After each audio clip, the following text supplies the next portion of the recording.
A very warm welcome to you to yet another episode. If you're new to this channel, my name is Evelyn Wederamula and I'm a psychologist. If you haven't subscribed to this channel yet, then go ahead and do that now so that you don't miss out on other videos. Today, we're going to be talking about alcohol addiction. So many people experiment with alcohol as teenagers and as young adults. And although most people end up developing a somewhat healthy relationship to alcohol, some people end up having an addiction or developing an addiction. That is what happened to my next guest, Caroline Kagia. At the age of 19, she had friends who encouraged her to drink. And out of that one trial, she ended up developing a full-blown addiction, which lasted for 18 good years. Join me as she shares her story of addiction, what caused her to get addicted to alcohol, the frustrations that she faced as an alcoholic, and how she finally ended up kicking the addiction.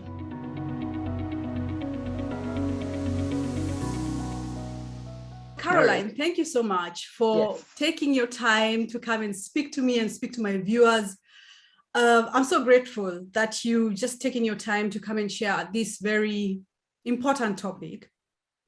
When I first saw your story, I saw it on a Facebook group and I was reading through it. And when I was reading it, I was looking for this major event, traumatic event that happened to your life that made you ended up drinking or something of the sort.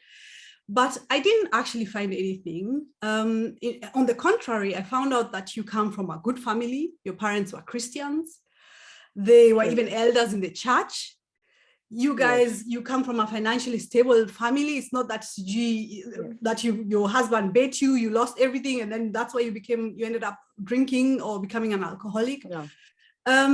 So my question to you is, looking back, what do you think made you prone to alcoholism? What is it about your life, or what happened? Why is it that you ended up becoming an alcoholic? What do you think when you look back? I'll start by giving a disclaimer and saying that nobody chooses to be an alcoholic. Some things just happen along the way. Most of us start with the experimentation stage.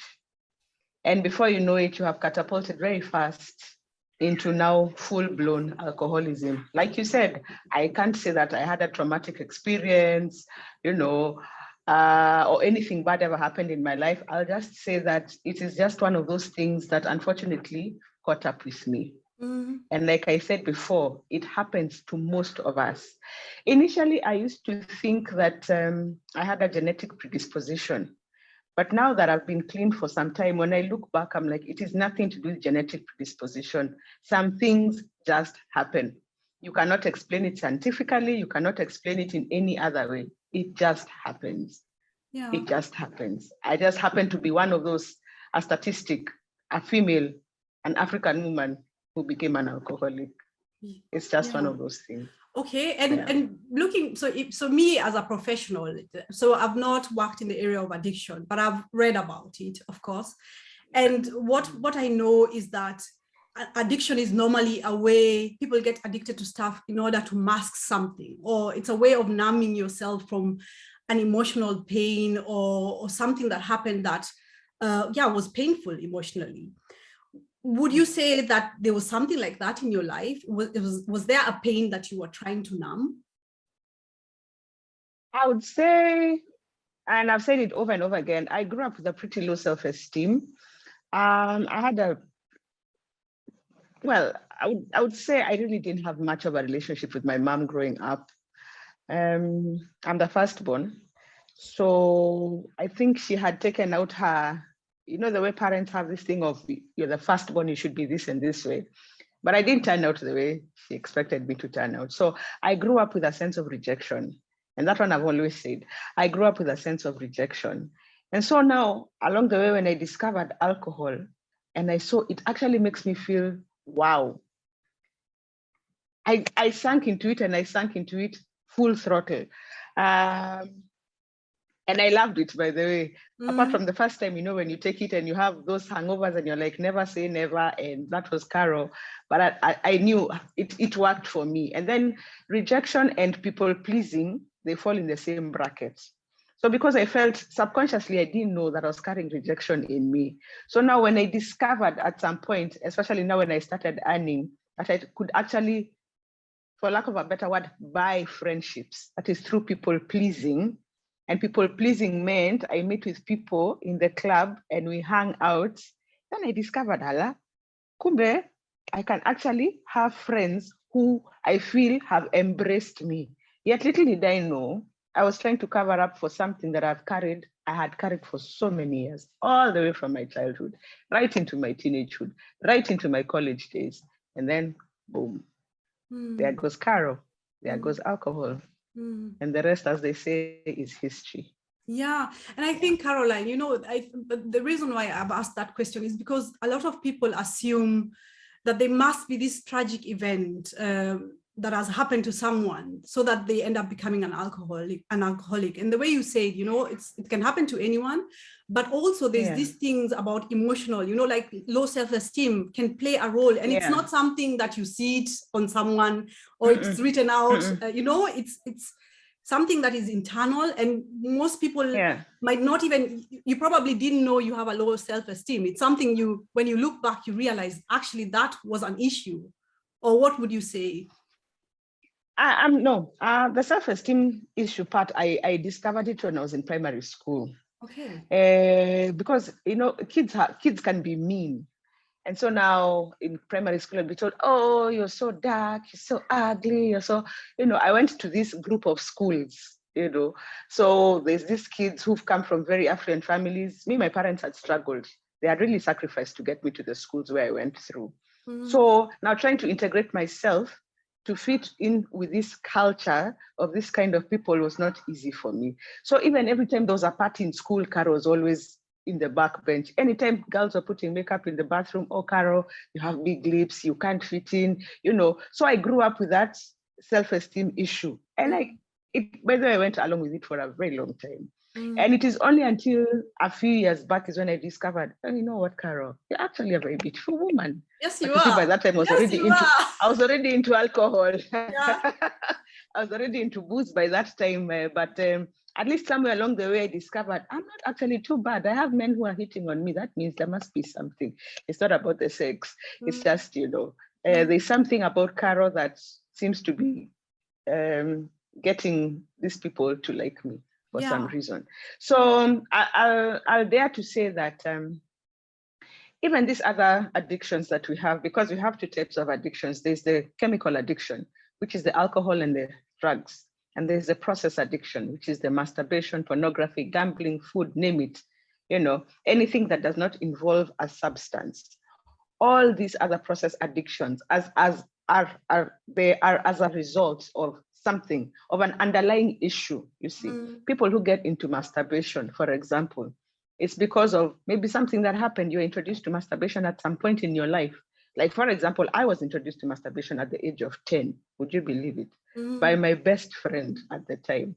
And so it's something I struggled with for about 30 years. And it's something I really don't talk about much on social media. But it's a thing I've come to see that is affecting so many people. But you see, because masturbation is not written on your face, but people hide and they walk in shame because you're struggling with something and you don't know how to talk about it.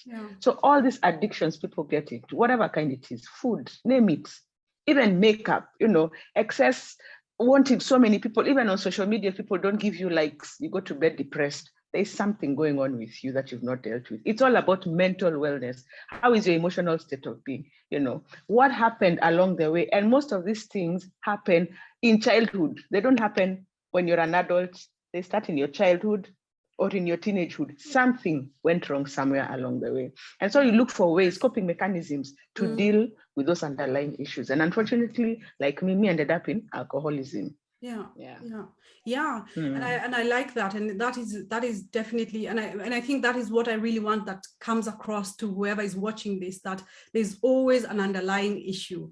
If you're the family members, if you're the person who's an alcoholic yourself, or you struggle with some form of addiction, just know there's an underlying issue. And that's where you need to start in order to be able to kick this habit, to just explore what could it be, because that is, it's alcoholism or addiction in itself is a way of trying to mask something. But the next question I would like to ask you, Caroline, is your addiction like developed, and it had different phases. So you had phases where you drink more and phases where you drink less. And there was one phase where your drinking intensified, and that was when you migrated to a foreign country. So some of my viewers are obviously people who are in the diaspora, or people who migrated to different countries.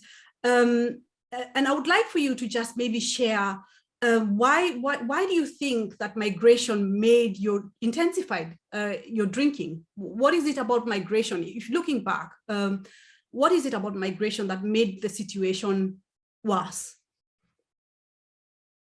For starters, I hated that country right from the word go. And I knew I was not going to stay there for long. That one I knew already. And then there's also that thing of the culture shock.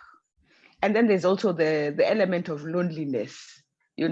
You're in a foreign place. Like, okay, there were a few Kenyans where I was, but it's not like home. Me, I was that home girl. I've grown close to my people. Now I've been thrown into some other space, and I have to find a way to cope. And remember, I had already started my drinking here. And so now when I went there, it became even worse. It was a coping mechanism. And so many people get into these things because of, you're so lonely. Out there, it's not like here. I don't know how it is in Germany, but here in Kenya, here with 20 shillings, you can eat. You can go to your neighbor and ask for salt or for sugar, and you're okay. But outside there, it's pretty different, So for me, I used alcohol and cigarettes. I tried marijuana at some point, but we didn't get along. So I stuck to my alcohol and my cigarettes. And for me, that was a coping mechanism. For me, I felt it gave me a sense of solace, And now that is the problem that happens to most people who go out there. You don't know how to cope. So what do? You look for the nearest thing, the thing that will not judge you, the thing that will not ask you questions. And what does it end up being? Most of the times, it's a substance. Yeah. And I really like that you mentioned that. I think that is the experience, or the what I see as well. I totally, because when I migrated to Germany, I was also lonely. Loneliness is a big issue. But at least I had my husband, who at least I could share stuff with. There are people who migrate and they have no one, like you probably, and a lot of alcohol addiction is a big issue here in Germany as well, with Kenyans and people who migrated, because it's affordable, and it's one way to just cope with loneliness. And the culture shock as well, that especially here people are very reserved, so they don't talk to you, they don't, to get integrated into the society is so difficult, because people are not, they're more reserved, and finding a job and the language barrier and so on. And so there's so many hurdles that make life quite challenging. The transition phase is very challenging.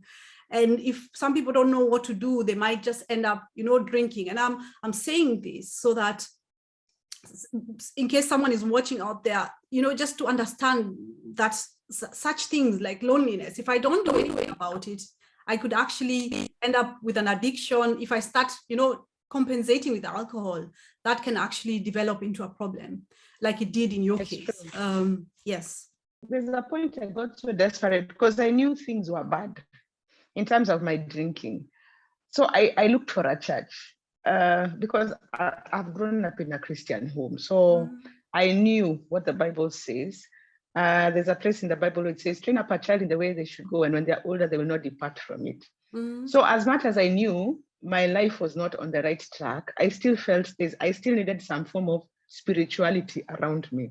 So I went all out looking for a church, just to feel like I need some form of stability, in my spiritual life, in my, just to feel like I'm normal, because I knew I was not behaving like a normal person.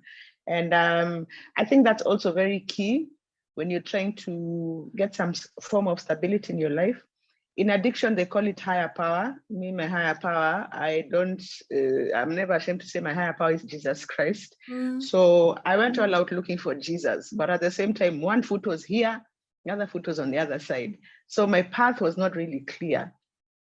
But for anybody who is struggling with any sort of addiction, you need a form of spirituality in your life. It is so key.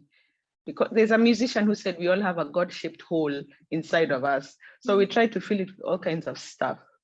And yet that's not the way it's supposed to be, you know. Yeah. It's only God himself who can fill that space. But you fill it with all kinds of crap. And then maybe sometimes it's too late.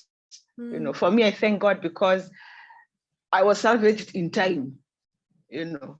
Yeah. I know people who've walked this journey with me, people who we started this journey with, my close friends, and they're not here today.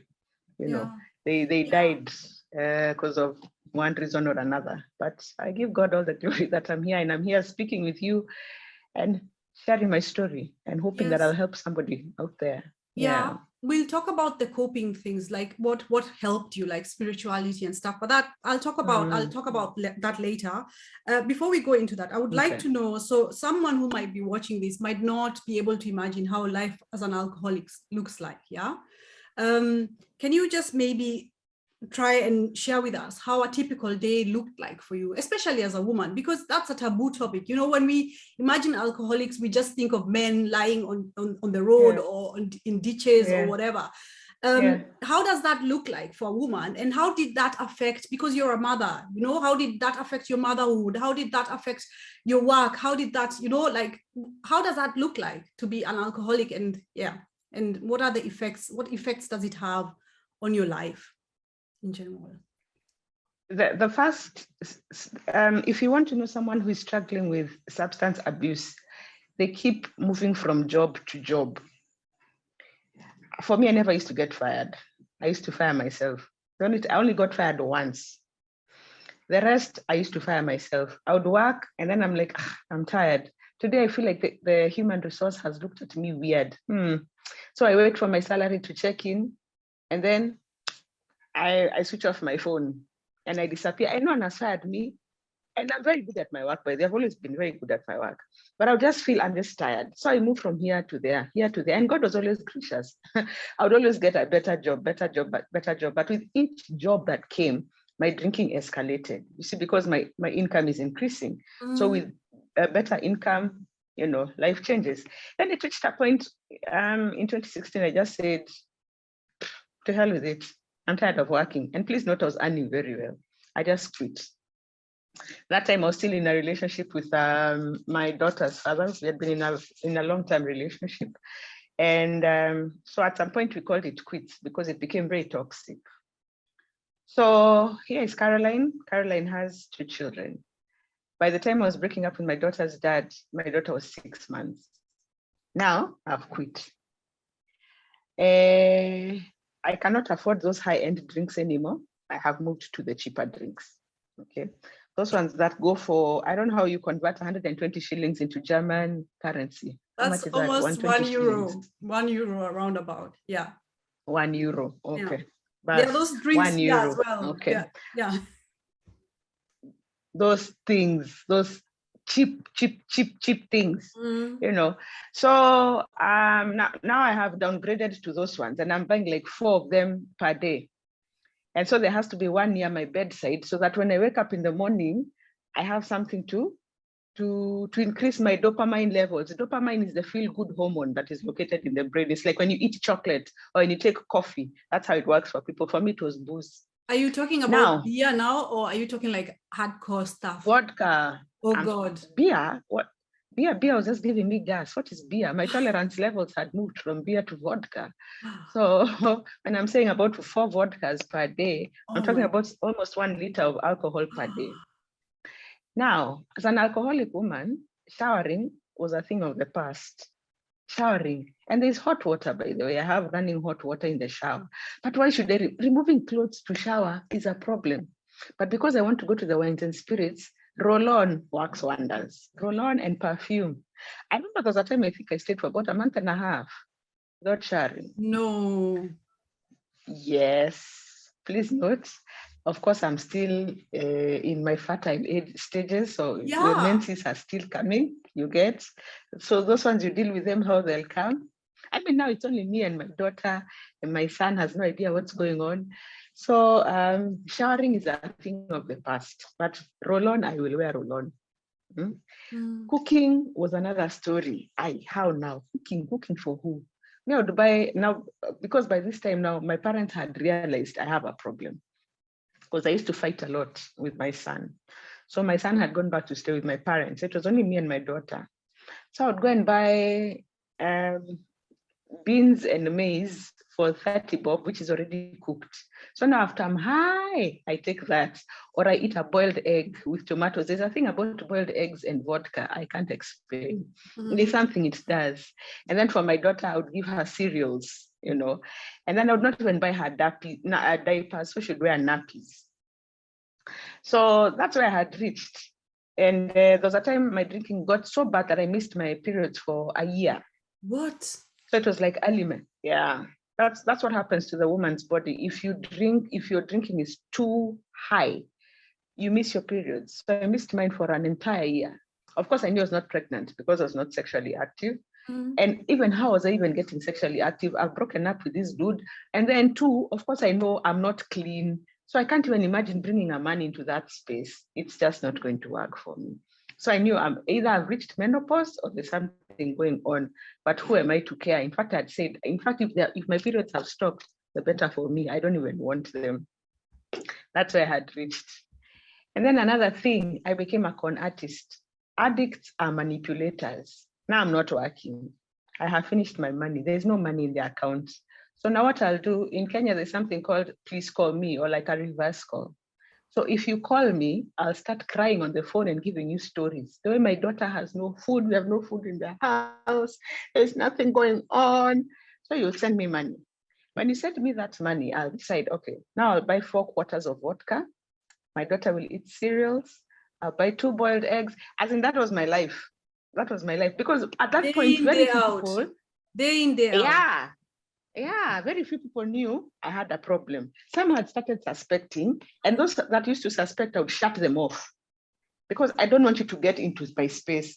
I'm enjoying, but I'm not enjoying. You know, it's a twisted kind of a thing. It's a brain, you know, it messes up with your brain. So it's twisted. I'm enjoying, but I'm not enjoying. So conning became the order of the day. When I realized the conning now is becoming, it's becoming known, I started selling things in my house. I sold one by one. The first thing to go was my fridge. My fridge went. Then my gas cooker, a whole gas cooker went. And I'm selling to a Shylock. And now to replace the gas cooker, I bought a small stove that goes for 300, that is like what, 3 euros. Yeah. And that is what I'm cooking with. And I'm putting paraffin in it. Then I sold my daughter's bed, my son's bicycle, my 7-seater couches, name it. Even my own house doors. Because my dad was a developer. So he had given me and my kids a home. So now the Shylock who used to come and pick stuff, one day he came and looked at my doors and in Kiswahili said, "Caro, these doors are so nice." And I left it at that. So now when I had hit rock bottom, there's nothing else I can sell. I sent him a reverse call and he came very fast. I told him, remove all these doors, just unhinge all these doors. No. Even doors. I'm living in I'm telling you. That time I'm living in a gated community. So my neighbors used to wonder, this car that comes in and goes out every day with stuff, what's going on? So there's only one neighbor who had the guts to approach me. And she asked me, Caroline, what's going on? I told her, me, I'm moving to Dubai. That's why I'm selling stuff. That time I'm selling stuff to get booze, and it's cheap booze. Yeah. It was so bad that there are times I would leave my daughter in bed sleeping in the morning so that I can run, take public transport, go to the wines and spirits, the liquor store, buy alcohol and come back.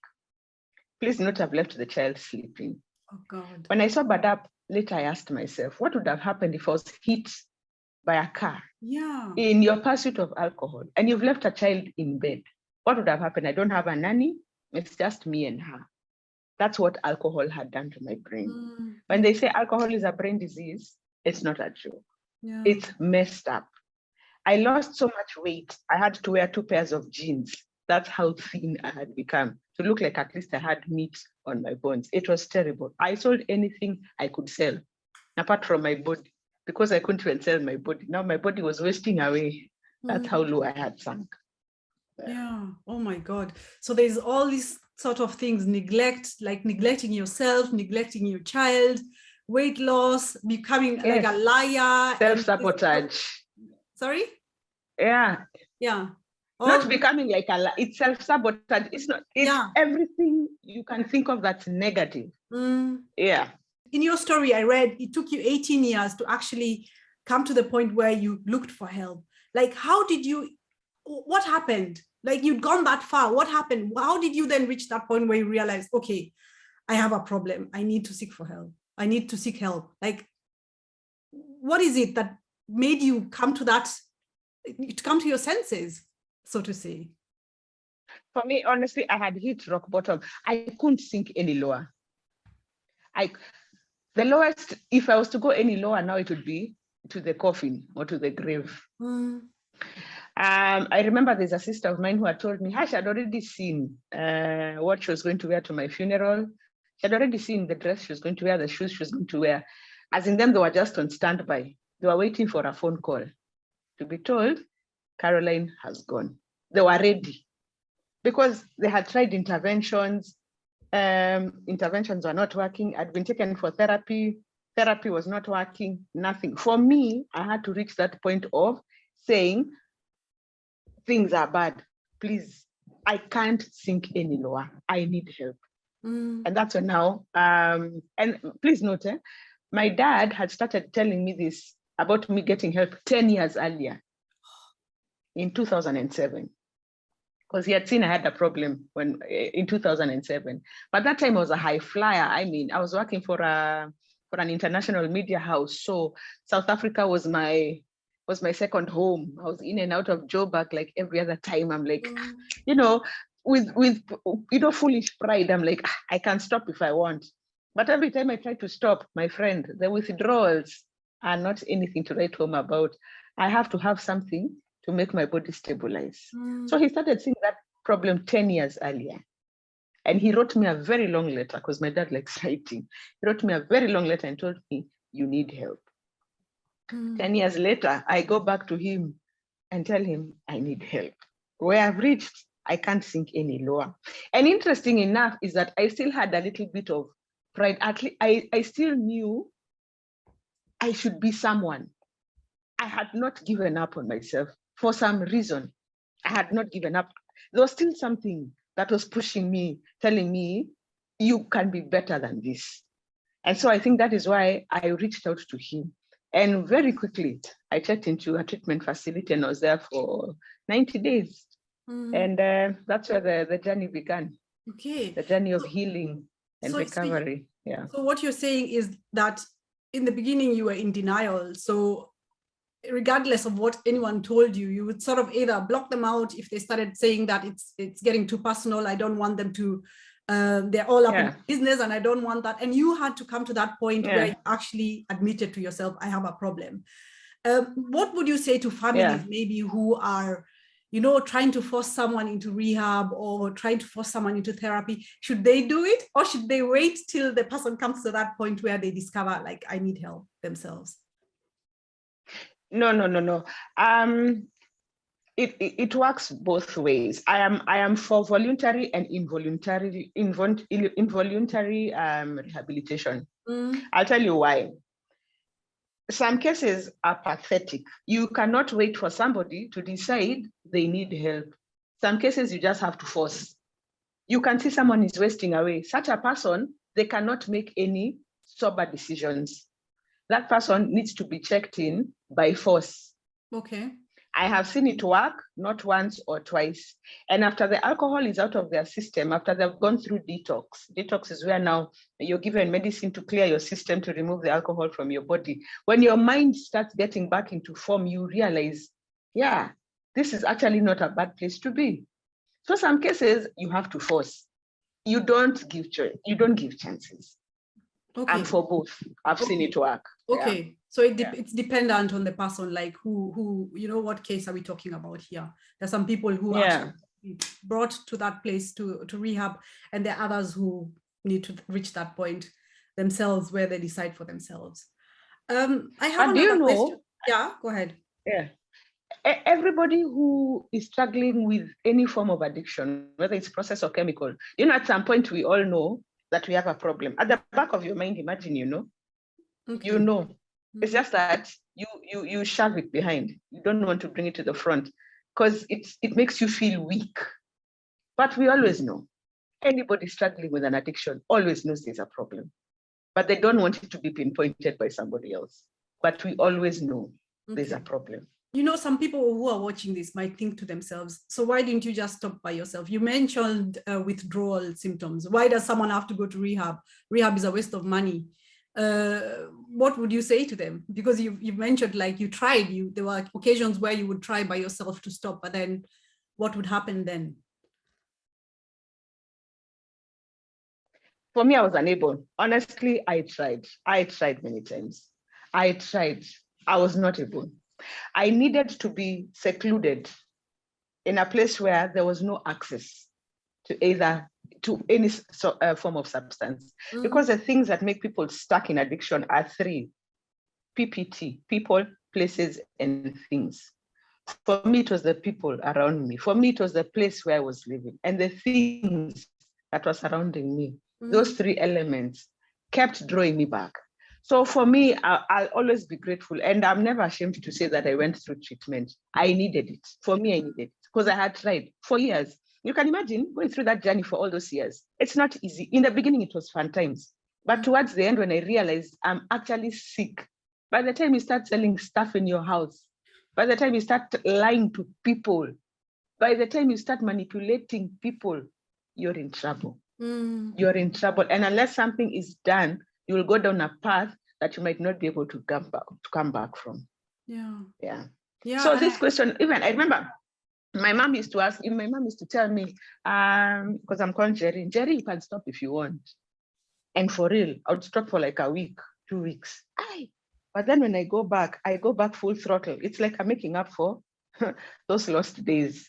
I tried. For me, I just needed that space away from people. And it changed a lot. It changed me in a lot of ways. I was able to deal with the things I had carried from my childhood. And now I'm dealing with them soberly, which is so painful. Because many times I would deal with them under the influence, but now I'm dealing with them head on, soberly, and it is so painful. But I'm grateful for that. But well worth it, isn't it? Well worth it. Yeah. Yeah. And I think, like you said, yeah, the triggers, of course, if you go seeing this certain people and places every day, then the addiction then gets the best of you, and it's so hard then to actually stop. Yeah. So every day seeing, the people who you drink with, or and so on and so forth. And but also I think the withdrawal symptoms are also something. I remember when I did my internship, I did it in a psychiatric clinic, and I remember people talking about the way they would have these major withdrawal symptoms, like sometimes they would even go into hallucination and even worse, so it's actually yes, it reaches to a point where it's a disease. It's no longer just I can decide out of my own will and actually stop. That people do need help and they need support, and it's important that that we understand that, and we just support the people to get the help that they need, because it's not something that they just can decide. Sometimes it's said as if they're refusing. They're just refusing. They should just do it, and just quit. But it's not. It's not that easy. But now you've been for almost 4 years, Caroline. So congratulations for that. Thank you. what do you do so that you don't relapse? Because relapsing is very common among addicts. What are some of the things that you're doing to make sure that you don't relapse? For me, I've chosen to keep myself very busy with the matters God. So I'm very active in my church. And then I have a very strong support system, number 2. And then number 3, also reaching out to those who are struggling with the same has also been it's like an accountability, for lack of a better word, an accountability clause in my life, you see, because I can't be reaching out to you and speaking to you, and yet I'm imbibing. I can't be preaching water and drinking wine. You see, so it keeps me stable. It keeps me accountable. And the times when I feel like I feel like checking into a liquor store and taking vodka, because it happens, I let no one cheat you. I have people I'm able to run to and to talk to. Okay. When I feel those triggers are there, because they are there, and I think they'll be there for the rest of my life. But I'm very careful to check my emotions, and because it's important. People don't just relapse all of a sudden. It is a process. It starts with your mind, the emotional relapse, the mental relapse. Then before the physical relapse happens, a lot has happened way before that. So I choose to be very careful who I interact with and the thoughts that go through my head. Not that it's easy, there are times it's crazy, but I choose to be careful. Yeah, thank you. So you have church which you go to and you're active there. You have accountability, so people who like in what you do, helping other people, that way you remain accountable. You speak to people when you notice that the urge is coming back, and you're careful about what you're thinking, and you just do a lot of self-care on yourself, so that it's important. That you know your emotional state. And going back to church, you talked about spirituality at the beginning of our conversation, and the importance of having a faith. Why? What is it that your faith has done for you? Why would you advise someone to have that? My faith keeps me going. My faith in Jesus Christ and my belief in him keeps me going, because I remember even days when I was so high, I would ask Jesus, okay, Jesus, please just take down this highness. It's too much. There are days I would be too high. I'm trying to calm down and I can't. So I have seen Jesus walk with me. I have seen him walk before me. I have seen him lead me and guide me away from places that would have destroyed me. I'm telling you, I've lost friends, my very good friends who've died, guys who used to drink with, who have left this planet, you know. And it's not that they were better than me or they were worse. It's just the way it turned out, unfortunately. But for me, my belief in Jesus has kept me going. And also the prayers of my parents have kept me going until now. I shouldn't be here. The things I've done, some I can't even say. Probably I'll put it in a book. Oh, I'm writing a book, by the way. Oh, that is very nice. So some of the stuff, so some of the stuff I've done, I'll put in a book. But my faith and my trust and my hope in God keep me going. Because when the Bible says he will never leave you nor forsake you. For me, that is true. I have seen it and I can testify about it in my life. Yeah, but can you maybe try and explain in a tangible way, because there might be someone who's watching this and they have nothing to do with faith or spirituality. So for them, it sounds very like, what exactly do you sense from your Jesus, or what exactly has he given you? You know, like I understand the prayers, I understand him saving you from situations, but like on a day-to-day basis now in your soberness, like, and even before that, like how can you make that tangible for someone who has nothing to do with spirituality? For me, my faith gives me peace. It gives me peace. It gives me freedom. Freedom in the sense of, I don't care what people say about me out there. My story now is out in the open, but having my Jesus with me gives me a sense of peace. Those ones of, say what you want, throw all the stones at me. Me, I'll build houses with the stones you throw at me. So there's a sense of relief and comfort and peace despite the storms. Those ones of, even if God forbid I was to lapse or relapse, I know he still has my back. And that is it, you know. So even for those who don't have any sense of spirituality, there's a comfort in having what they call a higher power. Yeah.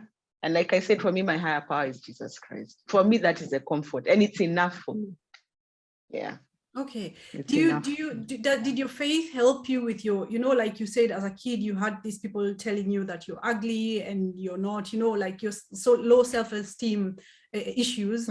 Does your faith help you in that sector as well at all? Because, you know, that was also one of the reasons why you even started drinking. Does your faith play into that as well? Boost myself. Oh yes, absolutely. My faith, I mean, really, my self-confidence is on an all-time high.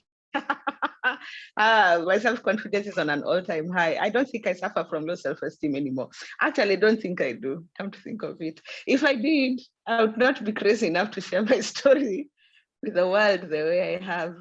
So I think that one has been dealt with. Yes, It has yes, been I believe you. much. Yeah.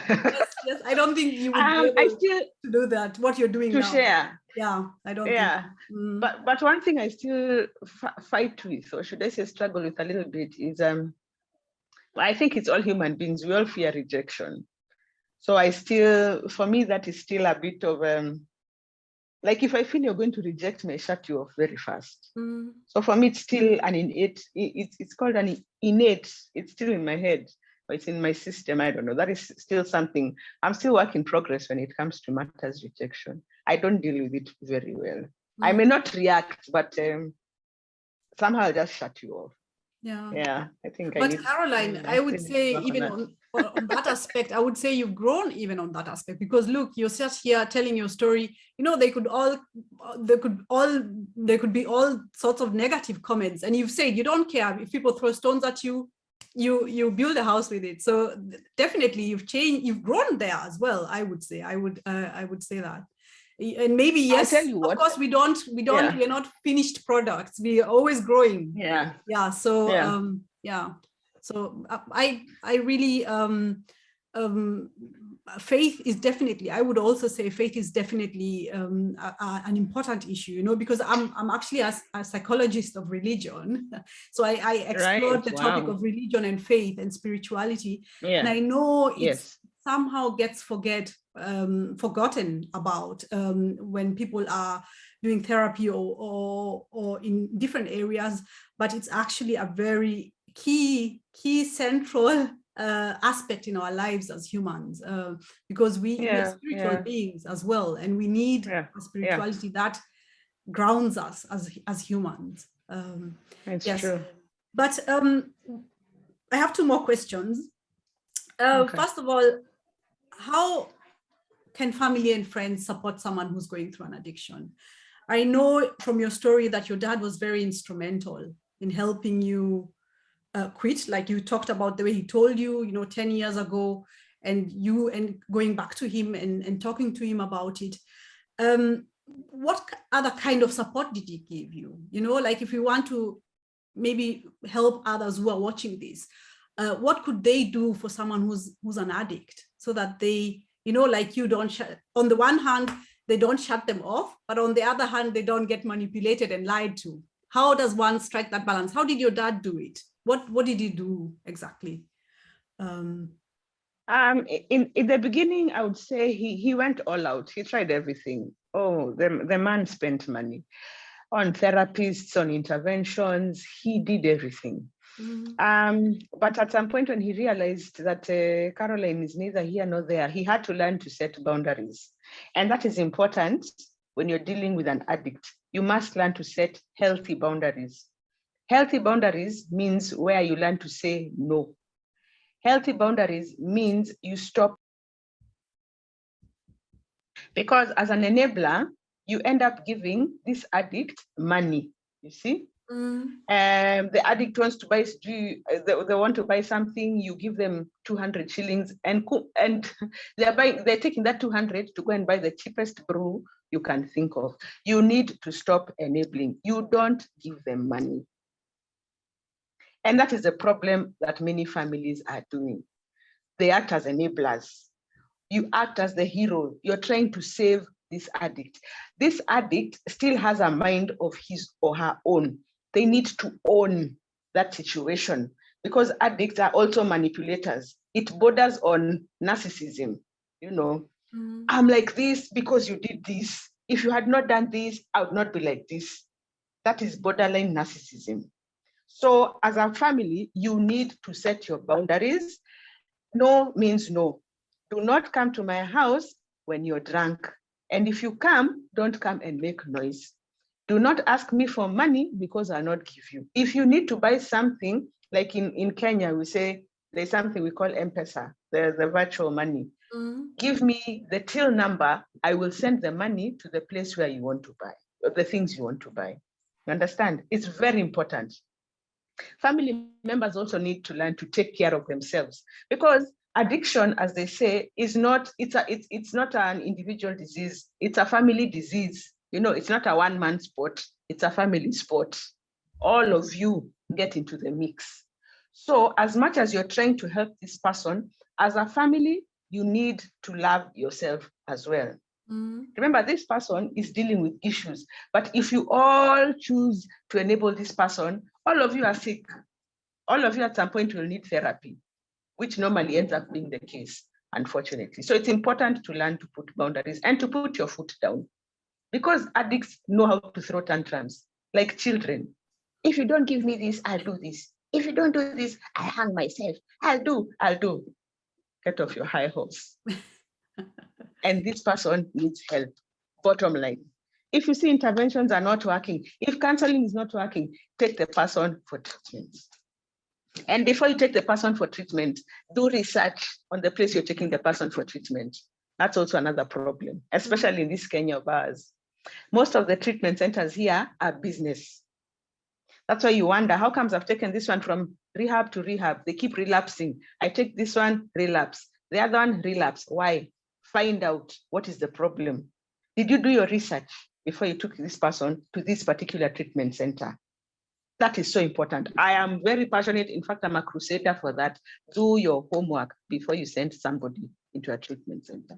Do your due diligence for the sake of your own finances, for the sake of your own peace of mind, and for the sake of the person you're taking into treatment. But stop enabling and stop hiding the person, because that's what many people do. You hide the person because you don't want to be shamed. There's no shame. Take the person for help. Okay, so the first thing is to don't enable. You said set boundaries, don't enable the person. But how do you relate to a person then? You know, I have a good friend of mine, actually, a childhood friend. She's also an alcoholic, and you know, we've stayed in touch, and I used to meet up with her when I would go back home.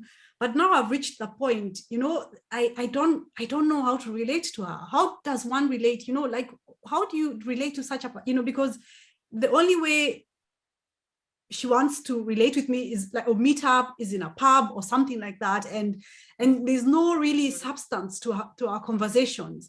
And to be honest, I reached a point where I've sort of like, you know, you end up feeling like, you know, you're giving up on the person, you know, and I've had this a lot from many people. You pray, you do interventions, you do all these things, and then you reach a point you give up on the person. Like, what would you advise people? Like, should they give up, or like how, because it's very hard to set boundaries, but at the same time relate to the person in a way. Like, what did you find helpful? What kind of relationships did you find helpful for you as while you were still an alcoholic? I had lost all friendships, all relationships. I had no relationships with anybody. How about your The only father? person who was still on my team was my dad. He's the only one. He's the only one who was on my team. He's the only one. Everyone else had given up. Okay. Everyone had given up. And even him, he would give up and then he comes back. He gives up and then he comes back. But I think it's because he's also a very prayerful person. So I think at some point, God just had mercy. But in hindsight, I think at some point you just have to let go. You just have to let go, because all you can do is your best. You can't beat the person. You can't jail the person. You know, you just have to let go at some point. And I think when you let go, that's when God checks in and he takes over. Yeah. Because again, if you keep cajoling the person, the person will see you're babying them. So if you're babying them, they'll continue enjoying being in that cocoon of being babied. So they don't see the need to change. And that is where letting go and quitting the enabling come hand in hand. Most of the times, letting go is what works. Okay. Yeah. Yeah, because it's very difficult, because on the one hand, so for example, with my friend, it's not because I am like to hell with her. It's actually because, and this is, I think for most people, there's so much pain in seeing that person the way they are. So you just can't stand the pain, and so you end up just distancing yourself from the person. But I guess what you're saying, like with your dad, am I getting you right? So he somehow still was able to show you the love that you needed. So you still felt accepted and loved from him, though he reached a point he stopped enabling you as well. So you still, but somehow his love still came through. Yeah. Is that what you're trying to? He quit completely. Yeah. Yes, because at least with him, I knew his love was unconditional. Okay. The things I have done to that man, I've sold his stuff. He should have jailed me. He should have had me jailed, but he never did. His love, at least I knew, was constant. He had stopped giving me money. He had stopped enabling completely. But at the back of my mind, I knew without a shadow of a doubt, this man still loved me. That one I knew. And I've always said, my father is the epitome of Jesus Christ, because Jesus' love is unconditional. Yeah. So, and his love has always been like that. Even if he chooses to love you from afar, you're still certain of his love. That's the kind of a person he is. Yeah. So many families today are suffering because they keep saying, now, Caro, I have done this for this person. I've done this. They ask me to do this, I do for them. They ask me to do this, I do for them. I always tell them, stop enabling. Stop enabling. And also stop being the hero. What does the hero mean? For example, if it is your spouse who is an alcoholic, he misses work, you pick up for him and call the boss and say he's sick. He's not sick. The man is drunk. Stop being his hero. Stop being his hero. Stop hiding him. Get the man help. And that's why many people are suffering. Depression, stress, because of somebody in your family who has refused to own up to their problem. And you, instead of helping them own up, you're hiding them. You're covering up for them, yeah. You're covering up for them. It beats the purpose. It beats the purpose. Alcoholism is not a spectator sport. It drags in the whole family in one way or another. So you're saying tough love is the best love in such situations? Yes. Yeah. Yes. And if that person feels they want to go and jump into a river, most of the time they won't. But, if it happens, it's unfortunate. But there's always a way around it. Yeah. So most of the threats are empty, and the longer empty you cover up for them, the longer you prolong this whole situation for the family, because like you said, that everyone has to reach that point where they hit rock bottom, and the sooner the better for everyone. But most people, it's also not necessary to hit rock bottom. Some people, if they hit rock bottom will mean 6 feet under. Okay, yeah. Sometimes you have to salvage the person before they reach there. Some people, you can see they're doing a nosedive and you're refusing to help. In the end, you're the one who will suffer. I'll give you an example. I had a female client who had she had just been deported from the US. So she was living with her mom in one of the leafy suburbs in Nairobi. And so the mom found me and asked me to speak to her daughter. So I'd go and speak with the daughter, and the daughter was very clear. She wanted to go for treatment. She was very clear. And unfortunately, because the mom is these people for church, you're trying to hide the shame. First of all, we're an affluent family. My daughter, how can she be an alcoholic? Try and help her from inside. So it reached a point, the mom started saying, now I don't want her to be going out to drink. So what I'll be doing, I'll be sending the security to bring her booze in the house, which is what the mom started doing. So they started bringing for this girl alcohol in the house. This girl, I remember 2 weeks prior to her death, she told me, Caro, I'm going to die in this house. Tell them I want to go for treatment. I pleaded with the mom. I said, stop hiding your heads under the sand. Your daughter is an alcoholic. She wants to go for treatment. Just take her. You can afford it.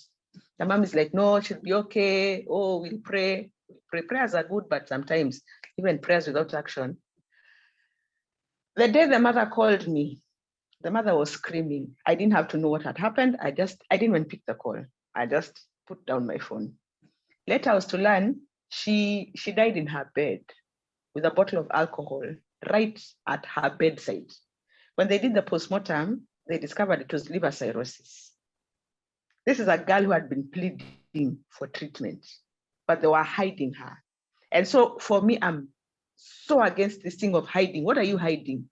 Alcoholism is a national disaster here in this nation. You know, alcoholism is like diabetes or cancer. Just deal with it while there's still time. But this thing of hiding people, you're the ones who suffer. The family is one that suffers in the end. Yeah. Yeah. And especially with women, it is so bad. Here, it's so bad. Yeah. I think, especially if the family is always, if they think that it's our fault, or yeah, there's this thing of shame will be on us as a family. Exactly. But, yeah. I think it's so important that people realize, like you said, you know, it's a disease. It's actually a disease. It's not that the person is naughty or whatever. You know, there's all these negative associations that are put with someone who's an alcoholic, and that's not the case. And it's so important if that message comes out, you know, comes out here, that you don't need to hide, you don't need to be embarrassed, look for help, and on top of it, research what rehab center and can really help our person. But now winding up, Caroline, so you started an initiative. You talked about that girl that you are helping, where you empower and mentor people struggling with addictions. So what exactly do you offer, and how can someone find you? I started Caroline Kagia Wellness Initiative after leaving rehab in 2017. So what I do, I offer one-on-one sessions. I do team therapy. I do group counseling. I speak in schools. I speak in corporates. I also refer into treatment centers. So if one wanted to reach me, they can reach me via my Facebook platforms, which are Caroline Kagia. That's one page, and the other page is Caroline Kagia Wellness Initiative. You can also reach me via my Gmail, which is carolinekagia07@gmail.com. On my YouTube channel, Speak Out with Caroline Kagia. You're dealing with people in the diaspora, but I could also give my WhatsApp number, which is +254 797 759 386. Yes, I will put all that in this description. So don't panic if you haven't written them down, or if we've forgotten anything. Carol will just put them in the description so people can get in touch with you, because it might be that some Kenyans in the diaspora as well might want to speak to you directly. You never know. But for people who are here in Germany, I will also put in the description resources here in Germany, just in case you're interested in that. But one last question. So you offer all these things. Are you trained to do that, or are you doing it out of your own personal experience, or both? I am doing it out of both. I am actually trained. I am a certified addictions professional, and I'm also experienced in the same. So for me, it's I do it as a profession and also out of experience. Okay. And I love what I do. My passion is geared towards women, because especially in Africa, alcoholism is not talked about much, because there's also that stigmatization that an African woman who is an alcoholic is of loose character. Yes. And so I choose to call myself the voice for women in recovery in Africa, because I speak very strongly for women who are struggling with the same, in that alcoholism is no respect of gender, male, female. It's only that it affects us differently. But it is no respecter of gender. And so if you're a woman who is struggling with this, come out and speak out and get help. And together we will walk this journey together. Yes, yes. Thank you so much. That was a really perfect closing sentence. Thank you for watching, whoever is watching. Like I said, I'll put all the information in the description. Thank you, Caroline, for coming to talk to us. And if you're watching, yeah, sorry, go on. Thank you for having me. Yes, yes, yes, yes. And anytime. And if you haven't subscribed to this channel, go ahead and do that now. And if you have questions for Caroline, like I said, I'll put her contact details and you can directly write to her. Yeah, so bye for now and thank you. Until next time.